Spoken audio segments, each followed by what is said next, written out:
Hello friends, இன்னைக்கு நான் செய்ய போறது கேரமல் ஷீர்குர்மா தான்.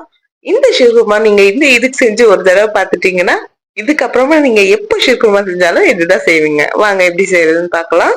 அதுக்கு நான் நட்ஸை ஒரு 3 ஸ்பூன் நெய் போட்டு வறுத்து எடுத்துக்கிறேன். 1 லிட்டர் பாலுக்கு 6 ஸ்பூன் அளவுக்கு சேமியா எடுத்திருக்கேன். அதுவும் நெய்ல போட்டு நல்லா வறுத்து எடுத்து வச்சுக்கலாம். இப்போ பால் நல்லா பாயில் ஆகட்டும். 5 நிமிஷம் பாயில் ஆயிட்டே இருக்கட்டும். இப்போ நான் 10ல இருந்து 15 ஸ்பூன் அளவுக்கு சுகர் எடுத்து நல்லா மெல்ட் பண்ணிக்கிறேன். 2 ஸ்பூன் அளவுக்கு பட்டரும் சேர்த்து இது கூட மெல்ட் பண்ணிக்கலாம். கேரமல் சைட்ல இருக்கட்டும். இப்போ பால் நல்லா கொதிச்சிடுச்சு. இப்போ நம்ம சேமியாவை ஆட் பண்ணிக்கலாம். சேமியா 3 to 4 நிமிஷத்துல வெந்துருங்க. இந்த ஸ்டேஜ்ல ஒரு 3 ஸ்பூன் அளவுக்கு பால்கோவாவும் 2 ஸ்பூன் அளவுக்கு கண்டென்ஸ் மில்க்கும் சேர்த்துட்டு நல்லா மிக்ஸ் பண்ணி கொடுத்துக்கோங்க. நம்ம எடுத்து வச்சிருந்த கேரமலை லைட்டா சூடு பண்ணி இது கூட சேர்த்துக்கோங்க. நட்ஸ் ஆட் பண்ணிட்டீங்கன்னா சூப்பரான கேரமல் ஷீர்குர்மா ரெடி ஆயிடுச்சு. இந்த இதுக்கு மறக்காம உங்க வீட்டுல ட்ரை பண்ணி பாருங்க.